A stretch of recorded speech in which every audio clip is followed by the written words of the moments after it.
Okay, Grookey. So apparently the portal we need to go to the part of the underwater realm that we need to go to for this mission is here. I still don't get much of the yapping you do about this place. Okay, I'll repeat it again, because the viewers are already here, so I want her to give some context. You only have 3 viewers per video anyway, but go ahead. So, the underwater realm is a whole world, like ours, where many water creatures live. Just like our ground world, it has its own countries, cultures, and more. Some big cities in the world have access to the underwater realm, like here in Singapore, but I don't take you to the same place of this realm because it's under the sea, so it's very, very, very, very, very big. The underwater country we need to go to is Wetania, and this country is located just between the Malaysian peninsula and the island of Borneo, which is why I chose Singapore to go there. Get it now? More or less. Nice. Then jump in this pipe and we'll get to Wetania. Let's go! Hey guys, your captain is back. Hey. You know, it's been a long time since I last talked about SpongeBob on this channel, but I still love this show. However, I always notice something that's kind of a bummer with it. A lot of people remember the classics from the first 3 seasons, such as Band Geeks, Chocolate with Nuts, Christmas Who, or Pizza Delivery, but many episodes from the newer seasons stay in the shadow of these older episodes, notably because Modern SpongeBob can be divisive sometimes. Many people love it, but there's also a segment of the fanbase that hates it, and that often puts anything released after season 9 in the same bag as an Elsa Gate style YouTube video. Ugh. And I would like to change this a bit with this video, because there are many modern SpongeBob episodes that got a little bit of attention but struggled to match pre-movie SpongeBob, or that even had little to no relevance in the fanbase, even though they would have deserved just as many love as many classic episodes. So this video is perfect to give a second chance to 10 of these episodes for some viewers that might have bypassed them. Before we start, here are some ground rules for this video. First, when I talk about Modern SpongeBob, I mean episodes from season 11 onwards. I hesitated to include season 9 and 10, but honestly, not only are they starting to gain notoriety too, with episodes like Boats and Boat or Mimic Madness, they're also starting to get really old. So we'll stick to season 11 onwards, because that way we only review episodes made less than 10 years ago. While season 16 is already out, I haven't watched it enough yet, so basically, this list will consist of episodes from seasons 11 to 15. I will place them in chronological order, so we start with the season 11 episodes before working our way to season 15. Oh, and spin-offs aren't included in this video. Now that it's clear, let's go! We're starting this video with an episode that is really good at showcasing one of modern SpongeBob's biggest strengths, creativity in the general situations it portrays. Mustard O' Mine from season 11 really shows this perfectly. In this episode, SpongeBob used up all of the mustard from the Krusty Krab, so Mr. Krabs panics, as without mustard, they can't make a perfect Krabby Patty, and the customers are starting to get mad at him. So he tells SpongeBob, Squidward, and even Patrick to go fetch some mustard in the mustard mines. And that's the plot. But what this episode excels at is creativity, especially considering what you find in this mine. Already, the episode builds up some suspense with an old man talking about the mummy's curse that apparently haunts this mine. But even with the stuff SpongeBob, Patrick, and Squidward stumble upon, you find a lot of fun and humor due to the sheer absurdity of it, but also creativity. It almost sounds like a video game dungeon, with how the trio keeps finding weird things that you wouldn't expect. SpongeBob finds an infinite shaft that loops in the entire Earth, or even a phone that's just there. Meanwhile, the trio uses an escalator that's likely here to make mining easier, but they even find a giant subway station just randomly placed here just because. It really amplifies both the humor factor, but also the mysterious feeling of the episode. As it goes on, you wonder what weird place the mines still have in store for the trio in their hunt for mustard. While the plot is simple, that allows the episode to really shine in the actual twists and turns of the story. The places our heroes find in the mine feel funny and absurd, but still cohesive. They didn't just throw random stuff in the mine to make it more creative, which could have been really weird to watch and not credible. Instead, they took their time to think of what would feel out of the blue in the mine, but still connected to the setting, and it really shows the talent of the writers when it comes to world building, even when creating a one-off location that we'll never see again in the show. The subway is in that mine because subways travel on the ground, and there is an escalator because that's naturally something you'll find near a subway. The transportation, not the sandwich brand. And the humor in the episode is good too. While Modern SpongeBob is mostly known for funny faces, or as they say, That it trying might to become be the next big meme face. which is not even a problem for me. Seriously, they're not that overdone. This episode has surprisingly varied humor. For example, it has a lot of pun-based humor, like when Mr. Krabs is skeptical about the mummy's curse, and the old man says that we all have mummies, for example. Did Cat Noir co-write this? I also love the joke near the end, where Squidward tells the old man to calm down because he isn't going to hurt him, and SpongeBob and Patrick thinks it's a game where they must avoid hurting him, which give us some really funny lines. Look at this. Oh, Squidward, you're winning! You're not hurting him at all! Let me try not hurting him. Ow, that hurt! I hurt him. That means I lose. And I love how ridiculously fast-paced the ending is. They just destroy the patch of ground that prevented the monster from the mine to overflow, which directly fills Krusty Krab with mustard just in time to save Mr. Krabs from the angry customers, and we even get this hilarious line from a mummy. What? No relish? Mustard Mine is a really creative and funny episode that really knows how to take a simple premise and elevate it with various twists and turns to surprise and captivate the viewer with one particular one-off setting and top the whole thing with great humor. Sadly, this is not the most well-known episode of season 11, yet alone a classic of the show. Maybe what doesn't help is that this episode directly follows Ink Lemonade, one of the most hated episodes in the show, which scares some fans off about the idea that SpongeBob was going back to the Dark Age.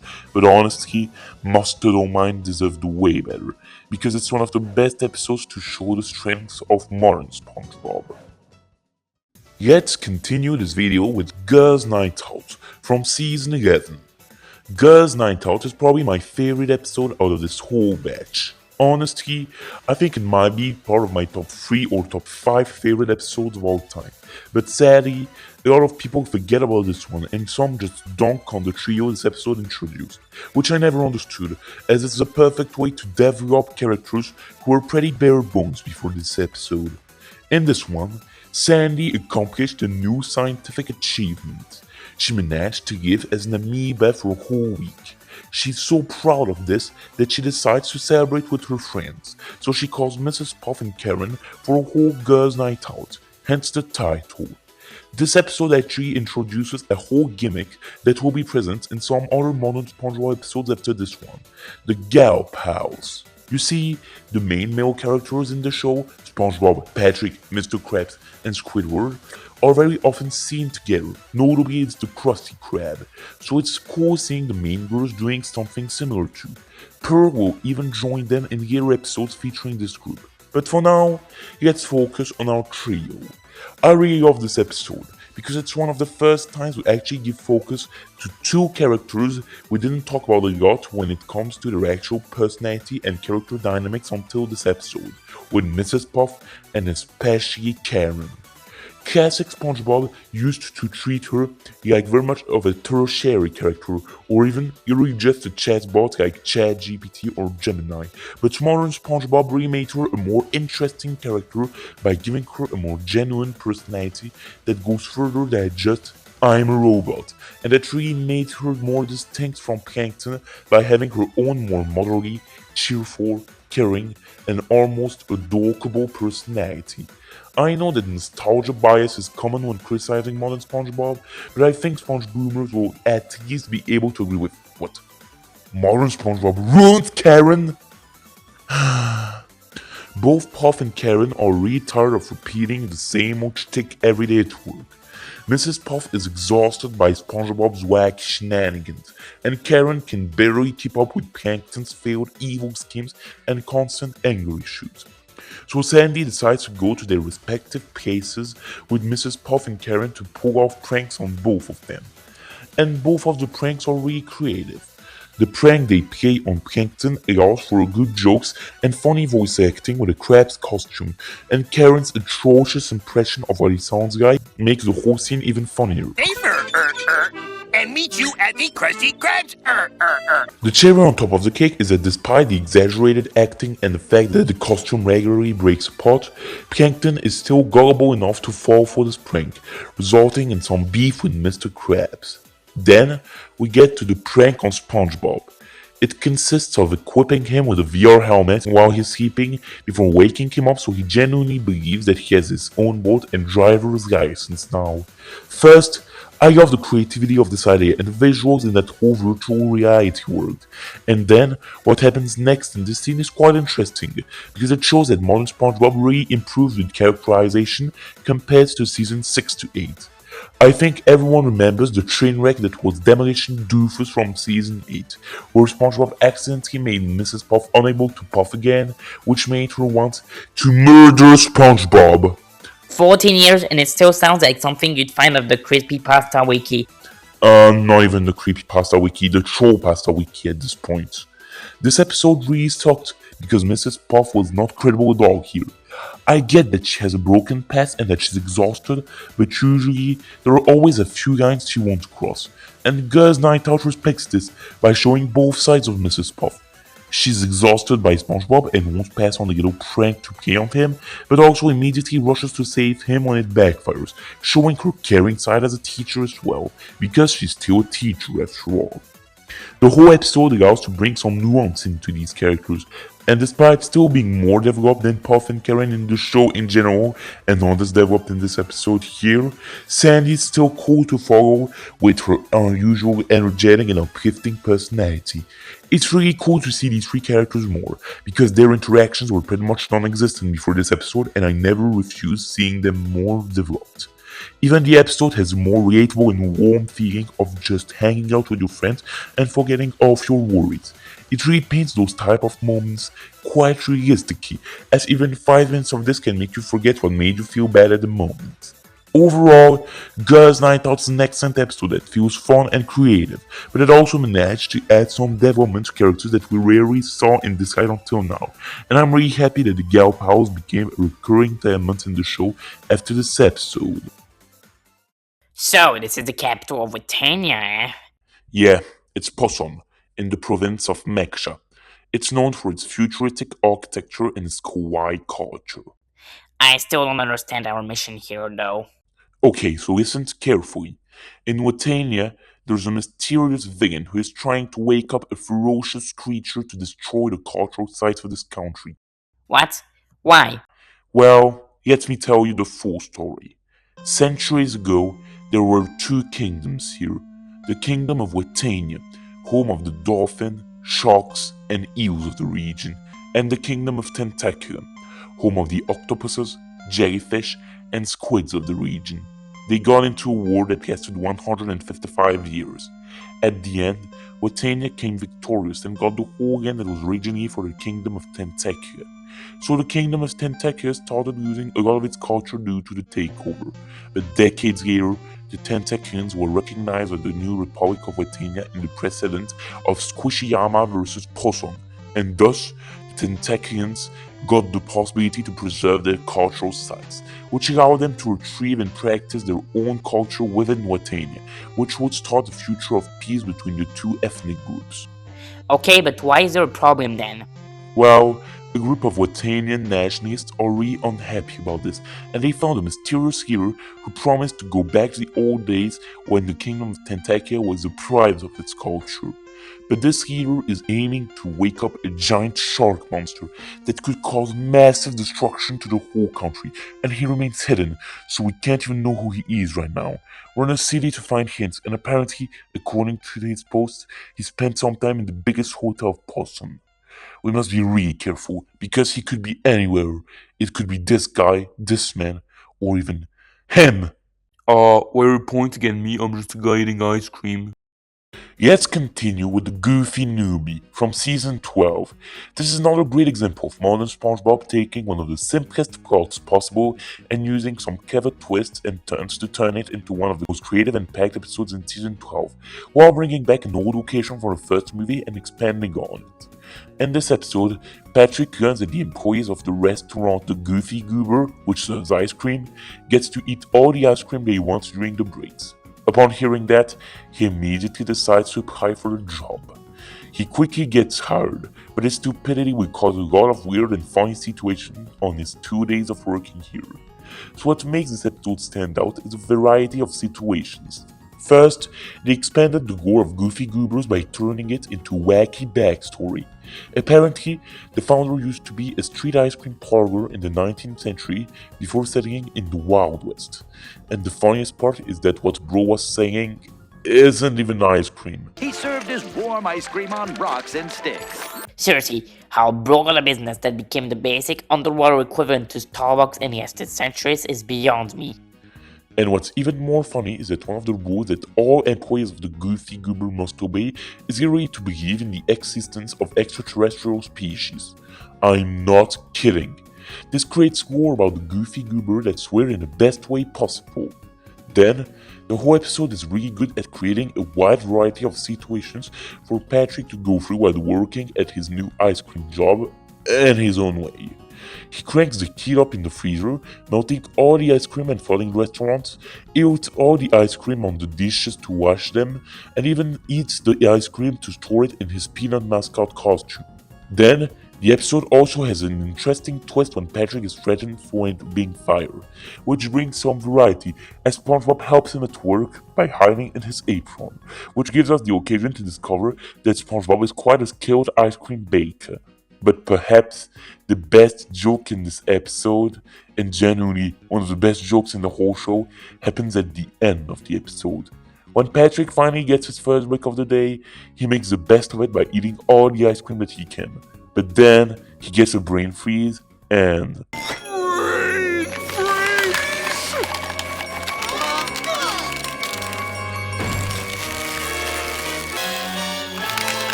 Five million years later.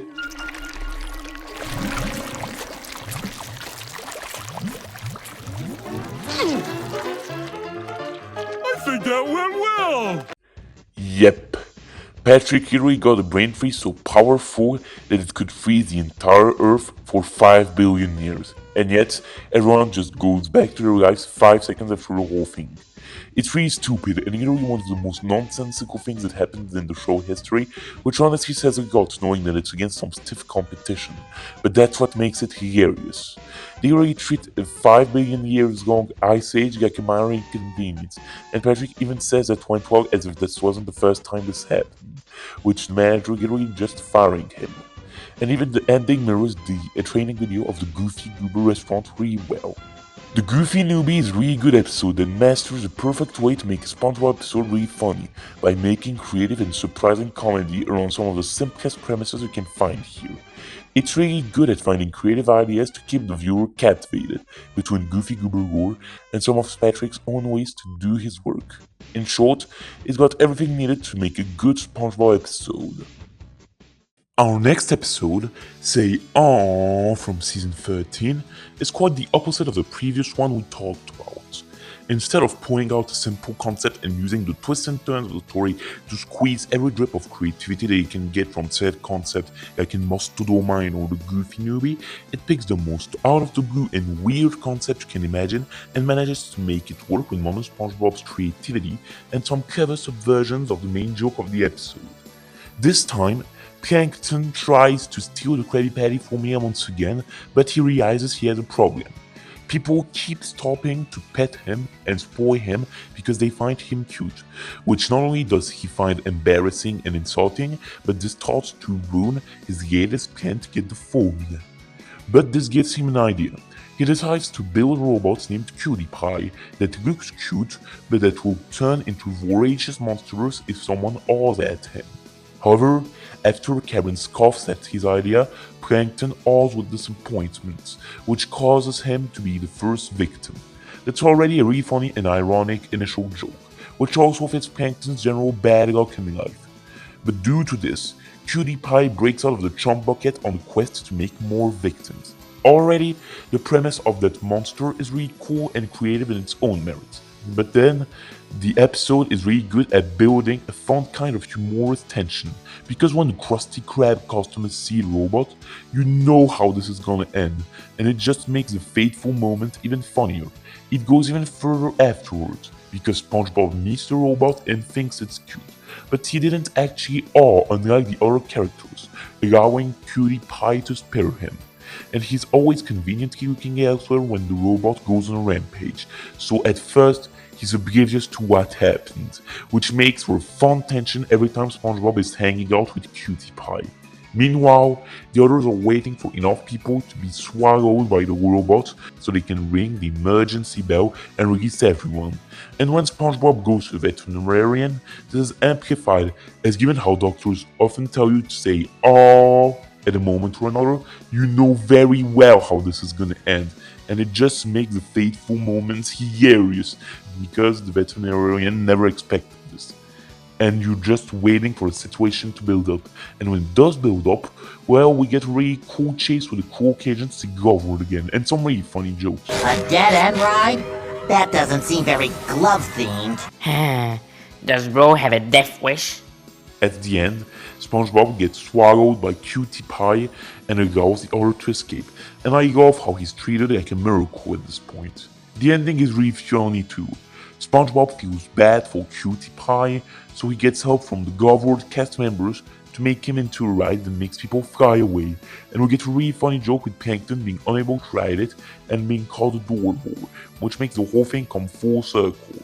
Overall, Say Aw is a really cool episode, with a creative plot, a fun kind of tension, really good humor, and engaging chase sequences.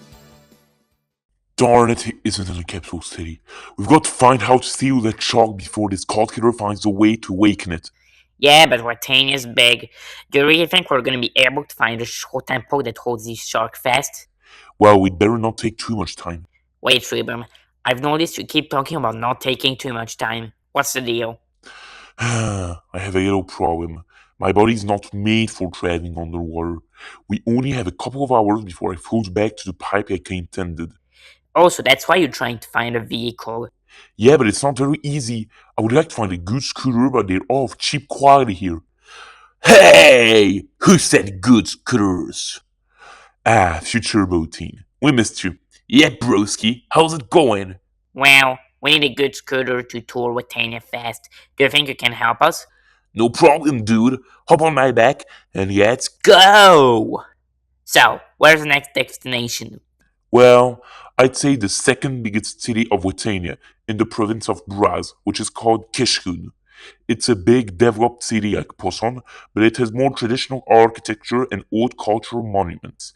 Maybe the cult hero could be here. Future Botin, head to Kishun, please. Okay! Yo! Oh, sorry. I must have dropped you from the speed. We're doomed. And look at that! After talking about the main Goofy Goober episode of Season 12, we talk about the main Goofy Goober episode of Season 13, the Goobfather. This episode is even better than Goofy Newbie, because it takes the creativity from this episode and cranks it up to 11 with better character interactions and the way it brings back one of my favorite SpongeBob tropes, the type of episodes where SpongeBob invents a new type of dish, from patty hype to crusty dogs.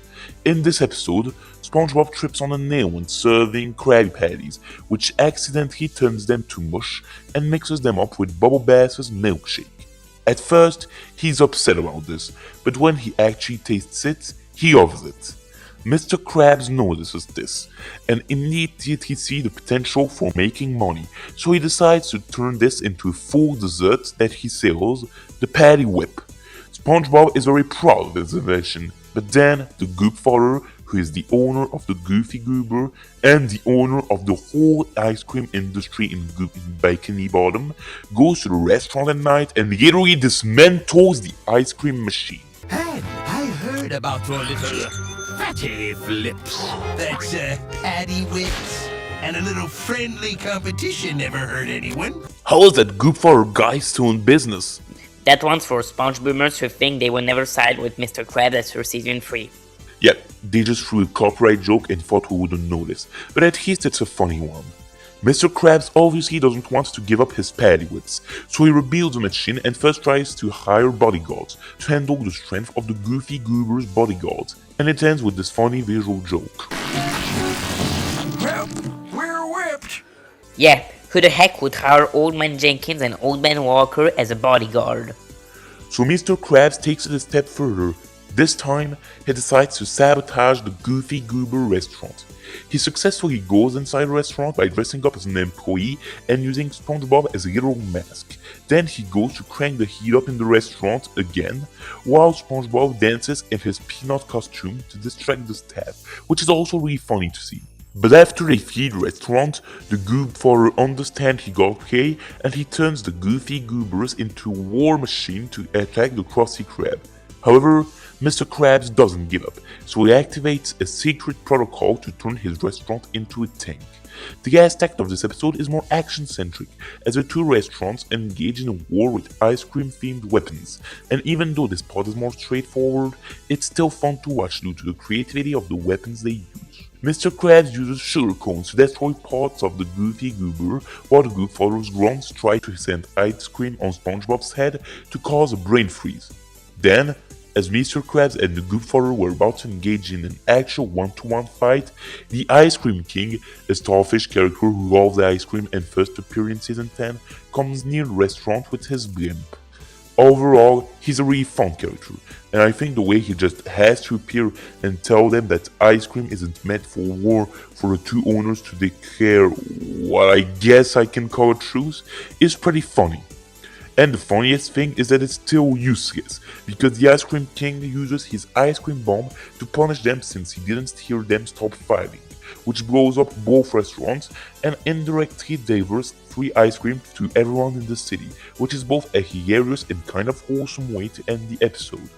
The Goobfather is a really funny and creative episode.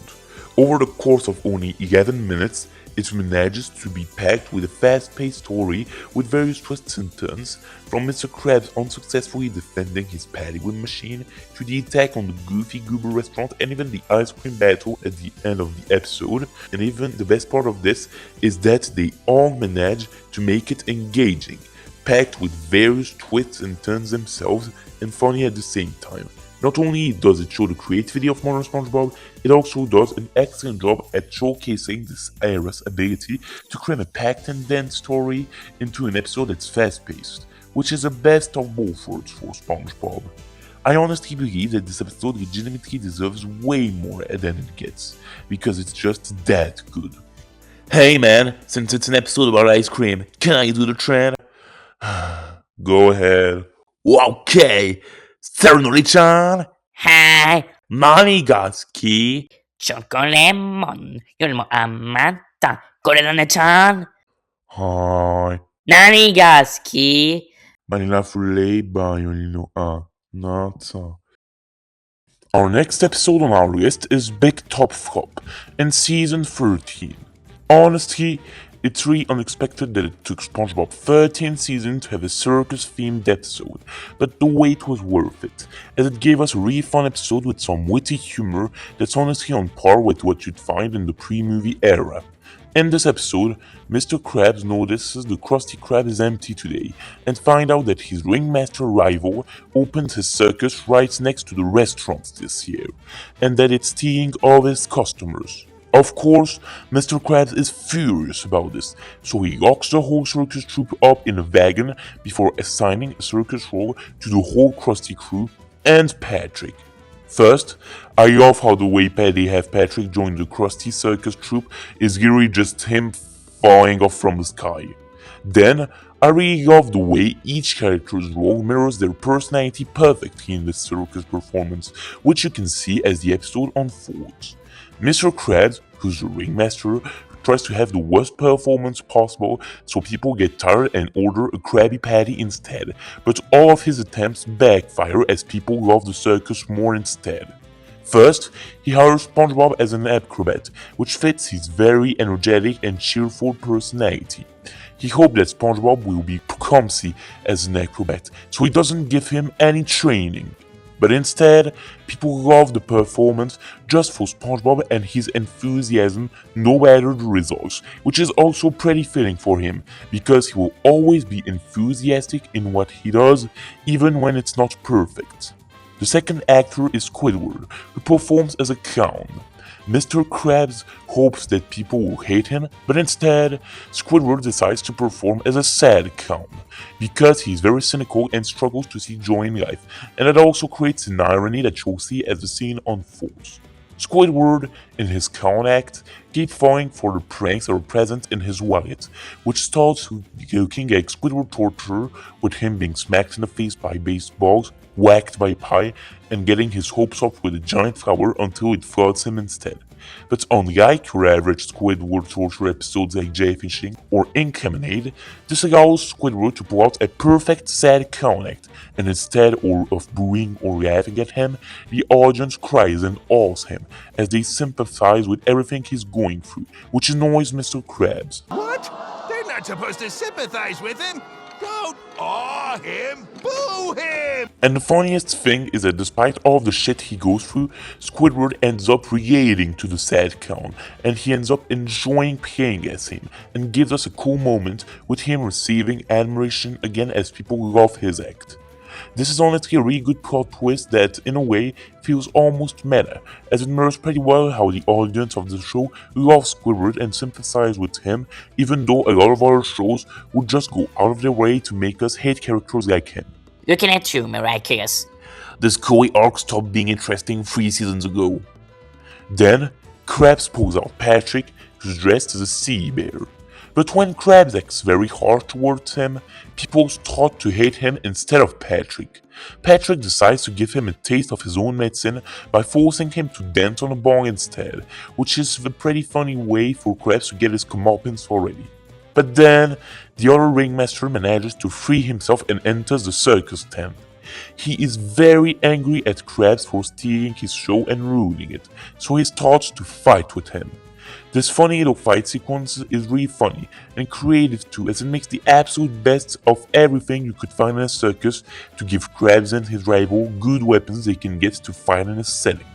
It ends with Krabs and the ringmaster trying to be launched out of cannons to hurt each other, but instead they both bump into each other, and the episode ends with both of them making millions out of people who want to see them as a fused monster, which is a really cool reference to the movie Freaks. Big Top Flop is a really amazing episode. It has a cool premise, cool witty humor about the full personalities of each character, and it exploits every element you'd find in a circus act really well. The ringmaster is also an amazing one-off character. It has everything you need to make a great episode to watch. So, what are the towers that we're searching for? Oh, we should be there soon. They're called the Kishun Giants. These are 5 towers that were inaugurated after the precedent of Squishyama vs. Possum as a way to celebrate the new era of peace between Wetanians and Tentakians and the cosmopolitan ideals of peace of the new country. Oh, cool. What's in these towers? There's one tower which is like a giant temple dedicated to Neptunism, which is the majority religion of the Wetanians. Then one that's like a giant temple dedicated to Poseidism, which is the majority religion of the Tentakians. Then there's a third tower dedicated to the history of Wetania and Tentakion. The final 2 towers are more entertainment focused for tourism. The fourth one is a giant mall with restaurants and shops, and the final one hosts the giant indoor park of Mermaid Man Studios Kishun. And we're here! Wait, I think there's one of the call members that was chasing us. What? When did that happen? I guess, I don't know. I guess he must have seen us when he passed the gate of Kishun. What do we do now? Don't worry, guys. I'll handle this. Shark Blade! Ice Beam! Raven, watch out! Thank you, Grookey. Aura Sphere! I'm gonna need time to make him fall into the goo pond to Turbo Teen. Paralyze him. Thunder Wave! No, no. Oh!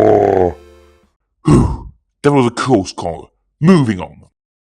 Next on our list is Blood is Thicker Than Grease from season 14. This episode excels at not only introducing charming new characters, but also literally taking just one random simple item from our world and making a whole funny and creative episode about it by finding every creative scenario that they can imagine with this sole item, just like the Goofy Newbie in a sense. In this episode, Plankton receives a visit from his parents along with his whole family. For people who wonder about whether this retcons the series canon, let's put a song on my radio station. We don't talk about one-course meal, no. It's already really cool to see Plankton's Hillbilly family again, as they manage to be both wacky but still charming characters with the contrast they give compared to the evil relatives. The family has the goal of following Plankton's footsteps to open a restaurant named the Spot Bucket that sells potato-oriented dishes. Immediately, when someone hears about it, they tell the customers of the Krusty Krab, which totally empties the restaurant.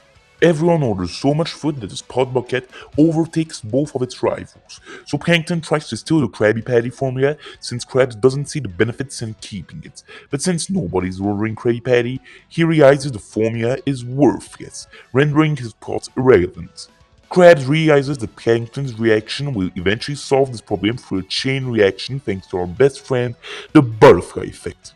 That one? Fly away, my little Akuma. No, not that one.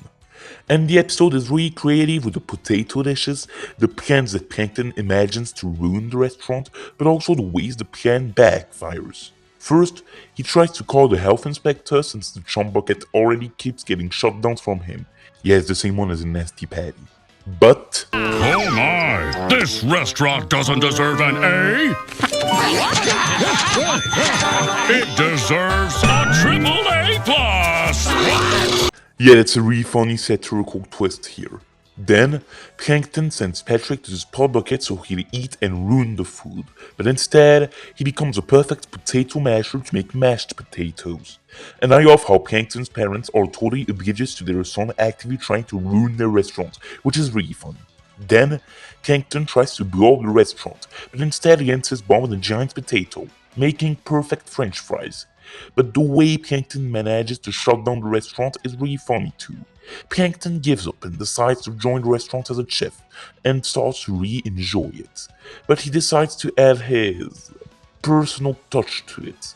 When Bubble Bass discovers that Plankton was hired as a chef and puts his chum meat in the potatoes, he sounds the alarm and everyone runs back to the Krusty Krab, and I love the cynical touch they give to the fact that he got his wish granted after starting to think that working at this restaurant was really fun.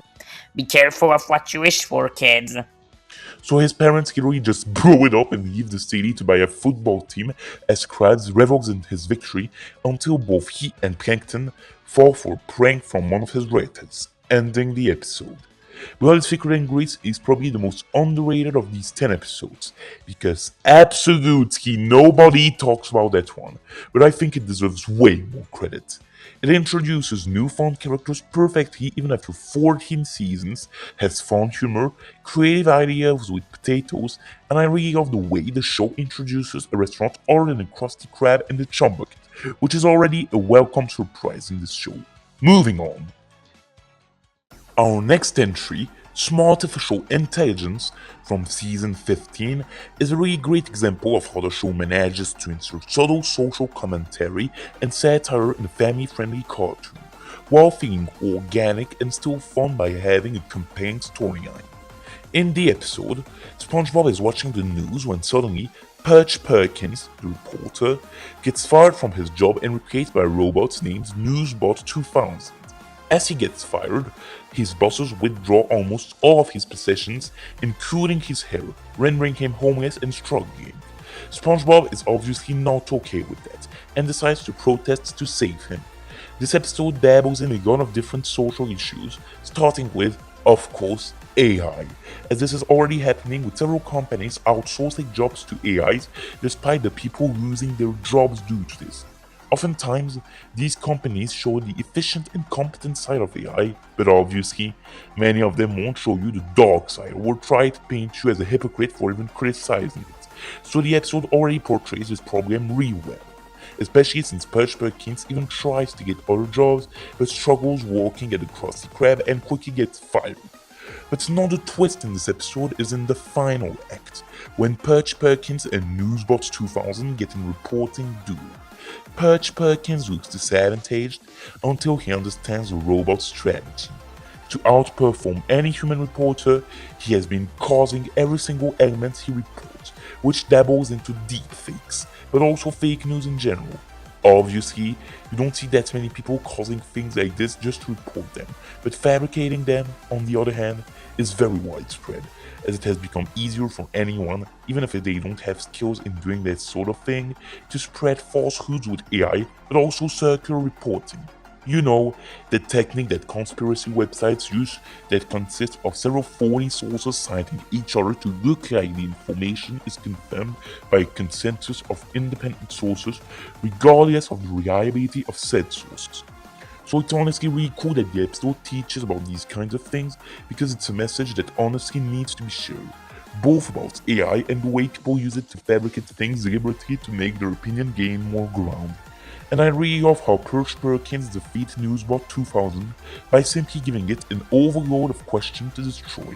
Smartificial Intelligence is a great episode with both a fun storyline, but also a good social commentary that is not only an excellent message for children, but to adults who are watching the episode as well, with both an insight on AI taking jobs and fake news.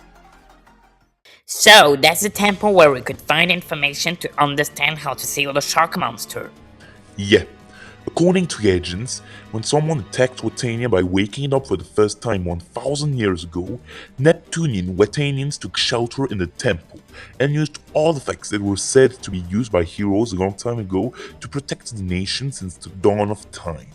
Okay, but this doesn't really help us. Well, on several walls, we can see this illustration that really puzzles me.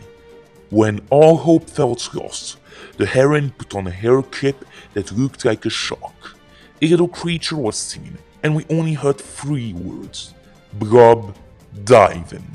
Then, a girl made of water who looked like a shark appeared. She was swift like a shark rushing through the ocean, but also powerful like the storms ravaging the sea. After she saved the country, it went back to peace, and the Wetanians of that time never saw her again. Oh, I get it. So we plan to find a place where that hair clip is hidden? Yes. According to the legends, anyone who proves to pass the trials of the temple to test the mind and the body is deemed worthy. Let me try. So no, I didn't kill Papyrus in my Undertale neutral run. Who's hard getting off to do this anyway? No, Pony Rainbow Dash is not my favorite My Little Pony character. You watch My Little Pony now? Did I miss something? Yes, I watch My Little Pony. Now let me focus. So, no, I never released a starter in Pokemon games because it turned out to evolve into something ugly. Do you believe a Chloe redemption arc is possible? What are you waiting for? I don't know what to answer with this one. On one hand, Chloe turned into a prick in season 4 to 5, like she was always a prick, but like even more a prick than usual. But on the other hand, what kind of hero are you if you believe that someone's inherently evil or beyond saving? A Sunset Shimmer hater, maybe? Oh, you see? You watch My Little Pony too.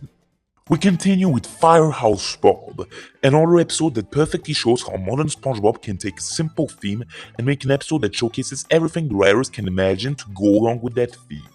In this episode, SpongeBob finds out that his pet snail Gary has gotten stuck on top of his tree. Upon calling the firefighters to rescue him, SpongeBob is admirative of their skills and wants to join their crew. Gary is skeptical at first, but when Old Man Walker can't work here anymore for a while, he decides to hire him temporarily, along with Patrick and Squirrel, because, I quote, Old Man Walker is war-free good man. Already, the SpongeBob Patrick Squidward trio is really funny in this episode. Between SpongeBob, who's very enthusiastic about it but keeps making stupid mistakes, Patrick, who barely understands anything about the firefighting lessons that he receives, and Squidward, who really wishes he wasn't here right now but is still capable of caring when shit gets real, this episode really makes the best out of the Squidward Patrick SpongeBob trio. This also gives us some really funny interactions, like this one. Careful, SpongeBob. Slowly. What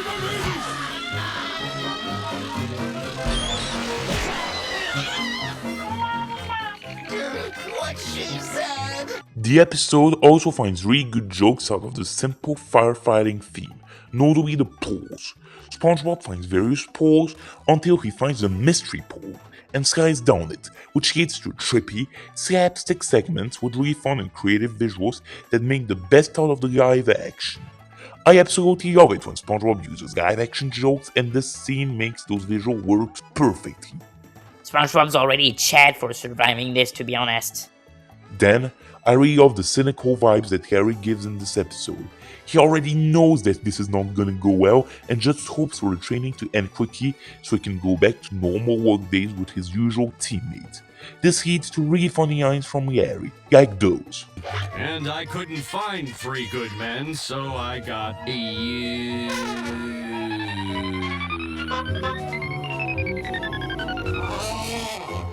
Your training starts now, and hopefully ends at some point. And then, Gary mistakenly sets a fire in the firefighting department, and SpongeBob, Patrick, and Squidward end up getting in trouble trying to save him too. So when Gary calls for help, Old Walker immediately arrives, and I love how we went from a cartoonishly senior citizens who could barely do anything, Old Walker saving the whole crew easily and is kinda badass. Firehouse Bob is a really amazing episode and honestly it reunites everything people loved about classic SpongeBob. Peak comedy in varied situations about a simple subject, mastery of various types of humor, a trio of 3 characters with different personalities, mindset and moods that blend everything perfectly together, and a really cool way to showcase Gary the Lobster again. We're finishing this video with the most recent episode that I have on this list, which is A Fish Called Sandy from season 15. This one's a bit special, and may actually be the most well-known episodes in this video for one reason. It seems to be a love letter to classic SpongeBob, more specifically, the first season of the show. And in a way, it feels both like classic SpongeBob and modern SpongeBob. And I think this episode really did a great job at that. Let's dive in right away. In this episode, Sandy wants to experience the ocean like SpongeBob does, so she builds a machine that allows her to get some fish DNA in her own DNA so she can have gills and breathe underwater. She uses it and it works, allowing her to experience the ocean without needing her suit anymore. At first it's fun, and she gets to experience new things with the ocean, from touching sea cans to eating new types of food. But then, it comes with side effects that look harmless at first, but start to get more and more problematic. Eventually, she devolves into a feral fish, and SpongeBob takes her back to her tree dome to turn her back into a squirrel with some antidote, effectively saving the day. So that's a really good idea for the show that fits the underwater theme, the wacky spirit of the general series, and the creativity of modern SpongeBob, but that could also be an episode idea that would fit in season 1. It has a general idea that takes a lot of inspiration from the fact that this show takes place underwater. It has a more laid-back atmosphere compared to the rest of the show, yes, even seasons 2 and 3, and the third act is more action-packed. And the visuals are really beautiful.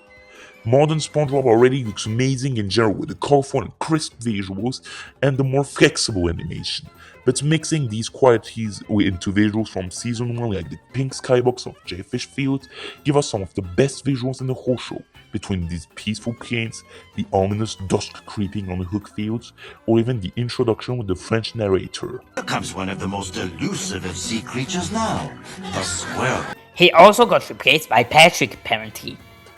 The visuals also allow me to talk about the next amazing part of this episode, the way they had little references to season 1 and 3 that are subtle enough not to override the plot, but obvious enough that fans of the show will get it and be happy to see them. For example, there is this long close-up, which is a direct reference to the season 2 episode Pressure, the hook field, which we first saw in the season 1 episode Hooky.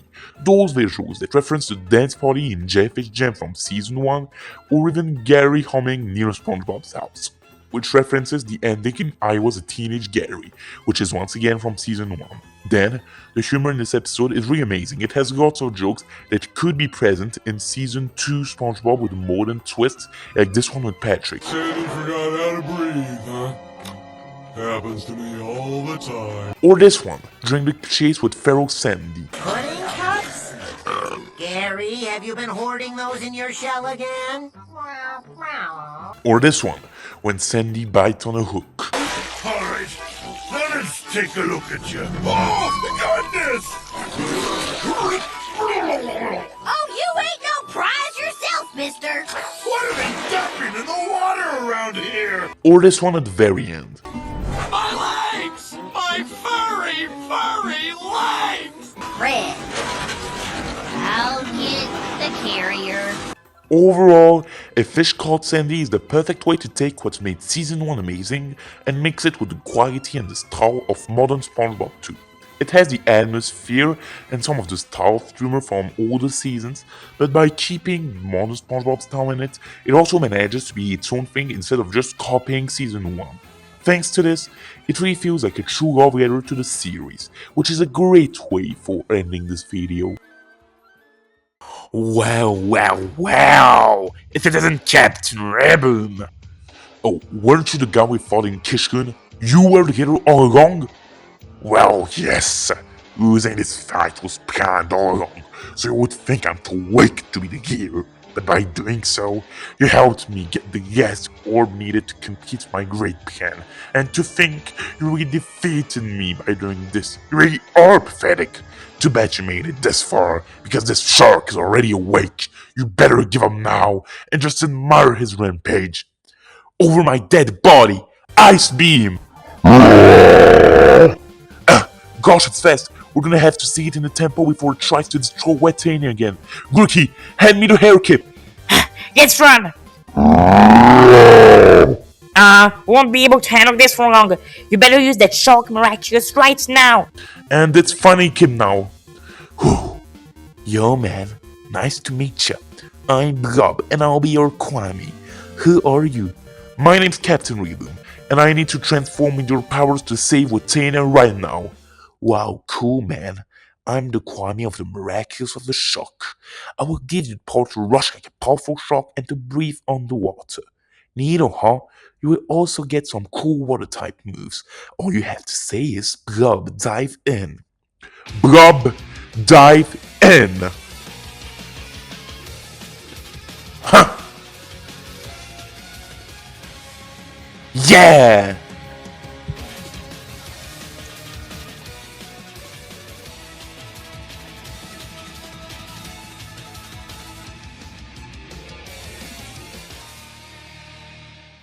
Wow, that's a cool new form. I even have a red ponytail.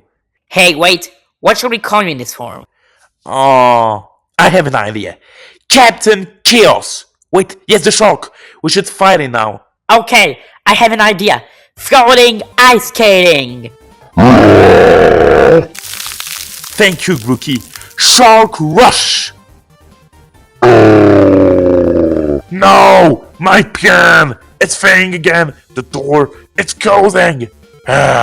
So be it. Savor your victory, because I know it'll be temporary, and one day we will rule over Wetania again! So, you still the shark dude, bros? Yep, and Reboom even has a new form. Oh, Reboom? Nope. Captain Chaos. With his whole transformation in this video, at least you know that I'm a fan of Sonic, Miraculous, and SpongeBob at once. Okay, that's nice and all, but with this shark gone, I think we can go home now. Well, yeah, I think we can. Future Routine, take us back to Los Angeles. This mission is finally over, and I have a new form out of it. Well, with it, the video is over too. I hope that me yapping on Modern SpongeBob made you want to discover the more recent seasons of the show, because honestly, they are real with it, and many other forgotten episodes from this era of the series deserve more attention and praise than they currently get. And I do think the SpongeBoomer judgments that I see on the internet sometimes is really unfair. I hope that this video will make people want to be more open-minded on Modern SpongeBob. If it gets more than 200 views, that is. Also, I hope you like my new form too. I've been wanting to get a new OC since that is more summer focused or sea focused, because I now live in Los Angeles since last year, and since this place has always been associated with the beach, I thought it would be cool to have a second OC themed after it. So here's Captain Chaos, which is Captain Riaboom's second form. Don't worry about my original form. Captain Chaos is simply my form and I transform with my new Kwami, so I can change back and forth whenever I want. But still, I love that new form, and I hope you do. Anyways, thanks for watching, and I hope to see you next time. Bye bye! Bye!